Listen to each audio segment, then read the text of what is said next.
Hey everyone, Lord Rho here, and for today's video we are looking at the frosty reunion between Jaghatai Khan and Leman Russ after the Khan had abandoned his brother at Alaxxes.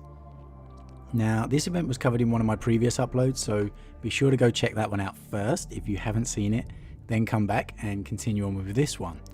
But first, as usual, spoiler warning for anyone who has not read the Horus Heresy novel The Path of Heavens, as we will be covering events from that novel today.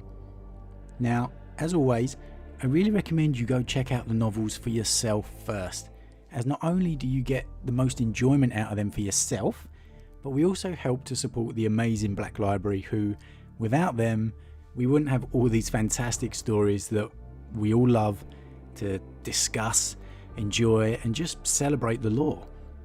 And with that said, let's just jump straight in.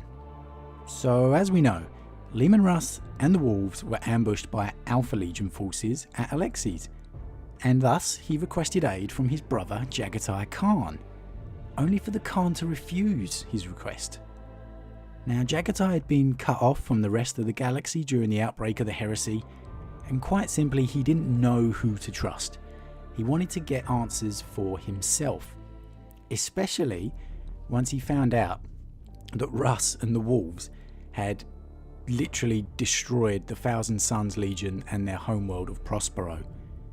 Because Magnus, Primarch of the Thousand Sons, was one of Jaghatai's closest brothers. So he was not happy about this at all. He was furious. So he declined Russ's request for help.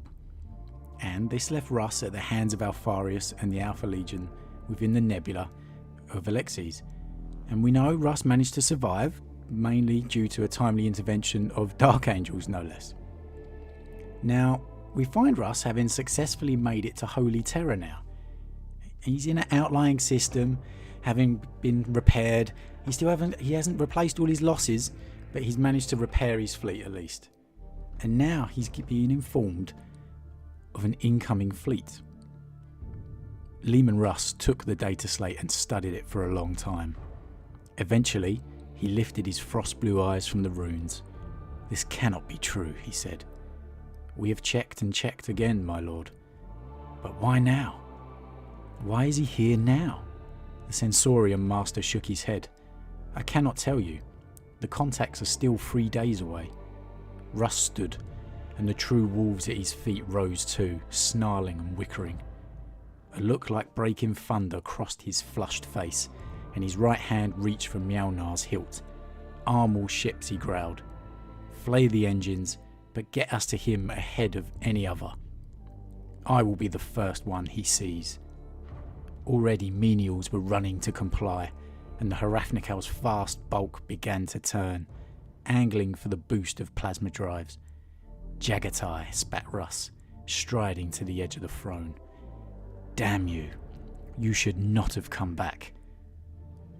As expected, Jaghatai is in for a frosty reception, to say the least. Russ is not going to let anyone stop him from getting to the Khan first. It took less than 3 days for the Hraphnical to cover the distance, imperiling the engines of its escorts, and thundered through the void. By the time the flagship reached the coordinates, every gunwale was open and every Thunderhawk manned and primed for deployment. The main lances were keyed for immediate fire, and the entire battle group assumed attack positions. As for the vast, first real viewer data came in, orders cascaded down from the bridge, activating kill markers for the waiting hunt packs and identifying primary assault vectors. But no counter-deployment came. The 5th Legion, what remained of it, eventually limped into view. Shields down, plasma drives operating on half power. The vessels were no longer arrayed in white. The passage through the deep warp had blackened the ship's hulls, coating them in thick layer of carbon. Russ had witnessed the White Scars assembled for war at the height of the Great Crusade, and the spread of warships had been twice this size, glittering in ivory, gold and red. What remained was battered, diminished, scraping along on burned out engines. The flagship was gone, At the forefront was a line battleship with the ident Lance of Heaven, its flanks bearing scars like claw marks. The rest of the fleet came behind it, marker lights flickering intermittently, thrusters glowing dimly. Both sides came to a halt, separated by less than 100 kilometers of space. 6th Legion guns locked onto targets, fixing points of weakness, of which there were many. No White Scar's guns fixed targets in return, and the ranks of ships hung in the void, silent, broken. Russ watched them carefully, scouring the forward vessels for signs of movement. They outnumbered his battle group heavily, but looked in little condition to fight.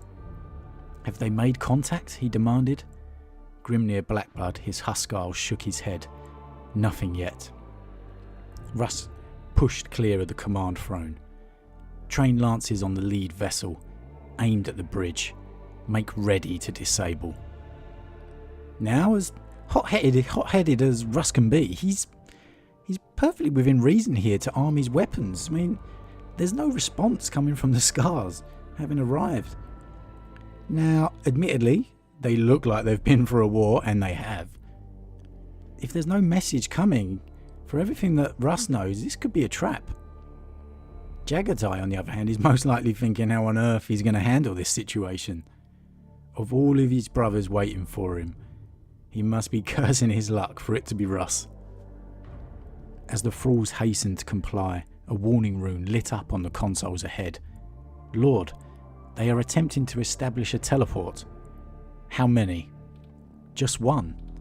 Russ snorted a raw laugh. "He has gall, I'll give him that."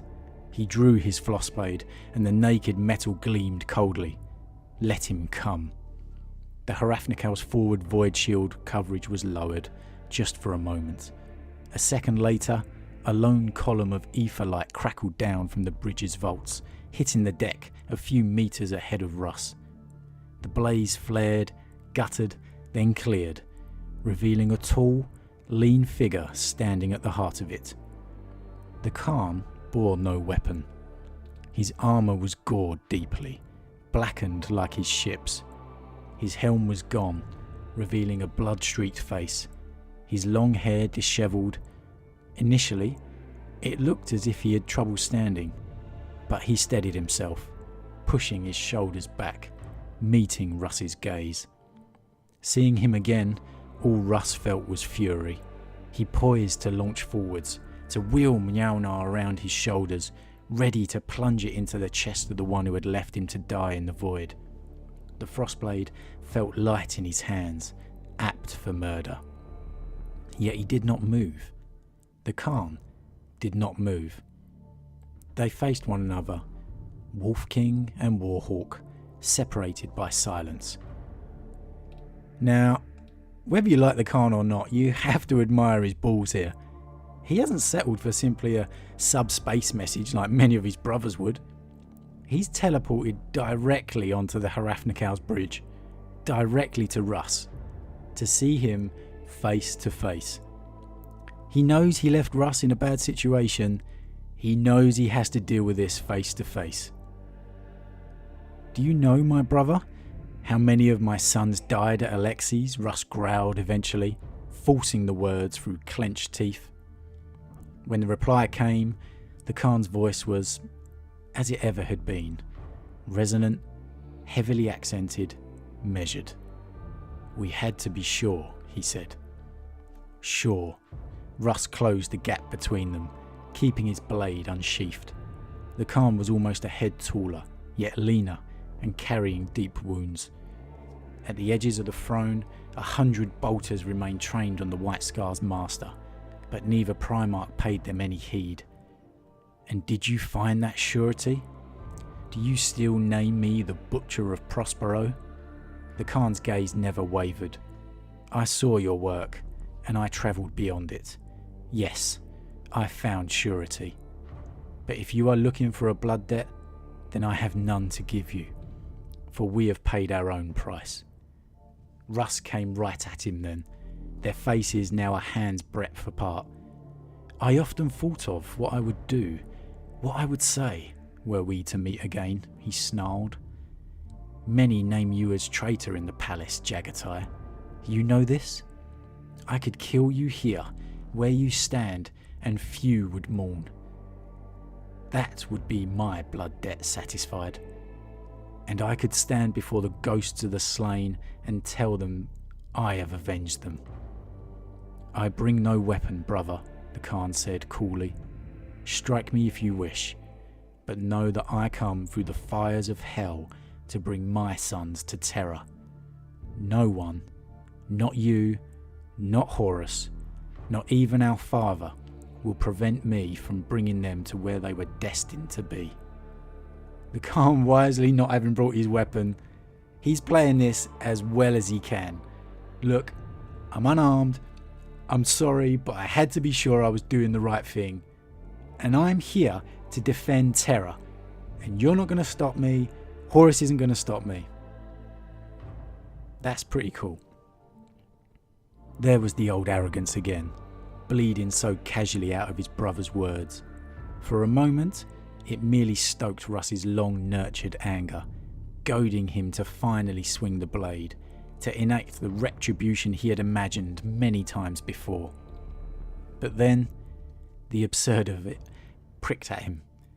A cold smile crept across his blunt, scarred lips. The smile broadened, and he began to chuckle. First a low, snagging growl, then a full laugh. Russ threw his head back and roared his mirth. You always were a pompous bastard, he said. You come to my halls as a beggar and speak as if you owned them. Who else would dare it? The laughter subsided. Finally he sheathed his blade. All across the bridge, bolters were lowered. It would make me feel better to give you a fresh scar to remember me by, Russ said. You might learn from it. But you look half dead already, and I have no wish to blunt my sword edge on your scrawny neck. For those that aren't aware, the Khan has literally decimated a greater demon of Slaanesh not long before this by ripping out its heart. He ripped out the heart of a greater demon with a cry of "For the Emperor." Now, it doesn't get much more badass than that. The Khan shot him a wintry smile. Save it for those who come at my heels. Russ's face became serious. It will not be long. Malcador will welcome your blades, if you can make your peace with him. There are never enough loyal legionaries for his liking. You will come back with me then? No, not yet. Russ shook his head. It is best we remain apart, I think.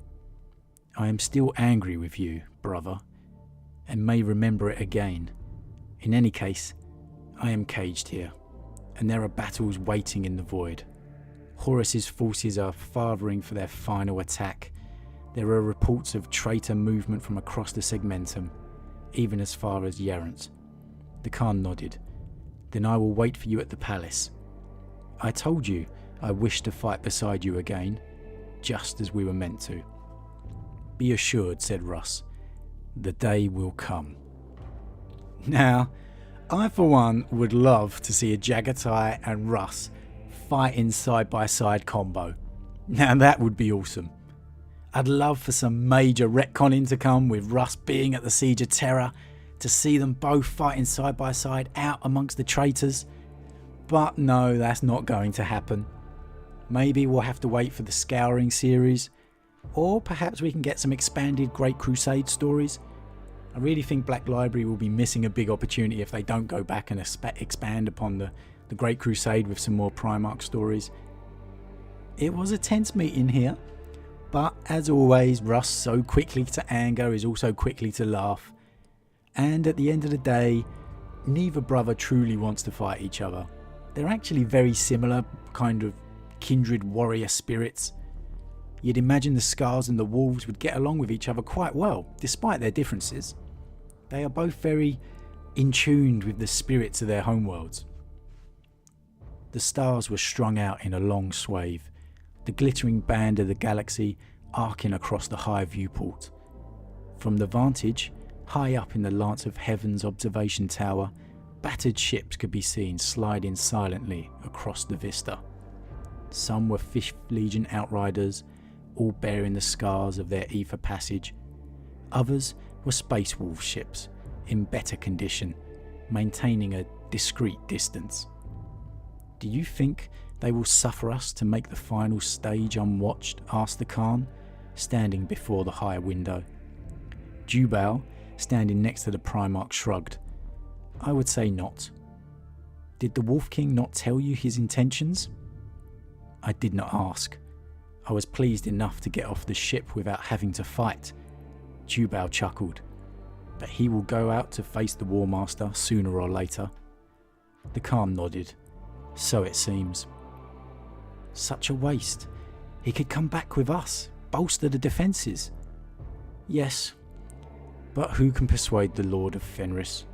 His mind is made up, the Khan sighed. It changes nothing for us. We will fulfill the oath. I thought that was a great little passage to end with. I did not ask. I was pleased enough to just get off the ship without having to have a fight. I honestly don't think he's joking here either. He's being truthful. He most likely thought when he was teleporting over to that ship, he was at least going to have some form of fight with Russ. Not lethal. That's why he went with no weapon. He didn't want to escalate the situation. You know, the more I read of the Khan, the more I really appreciate him. He's really one of the smartest Primarchs. You know, there's so little background of him before these novels. And we're really getting to see, they're really building a really interesting character with the Khan. Every time you see more of him, you get more respect for him. He really is becoming one of the top tier Primarchs. And of course, we all know Russ is just awesome. Alright, that's just the law. Russ is awesome. But what did you guys think? Did you enjoy this reunion? Are you surprised it went as smoothly as it did? Or, you know, do you think the Khan played it well? Do you think he took a big risk teleporting over alone and unarmed? Or, you know, was there never really going to be... Was Russ always going to let cooler heads prevail, so to speak? And what do you think about the pairing of the legions? Do you think the White Scars and the Wolves would be a good pair? Fighting alongside each other amongst the battlefield with Russ and the Khan together? Oh, I would love to see that. I really, really would. As always, a big thank you to all of the support I am receiving from you all. And if you're new and if you enjoy this channel, please subscribe to help build this channel up. I'm really enjoying bringing all the content to you guys. And if you like this video, please consider dropping a like on it. But with that said, I am off and I will see you guys again very, very soon.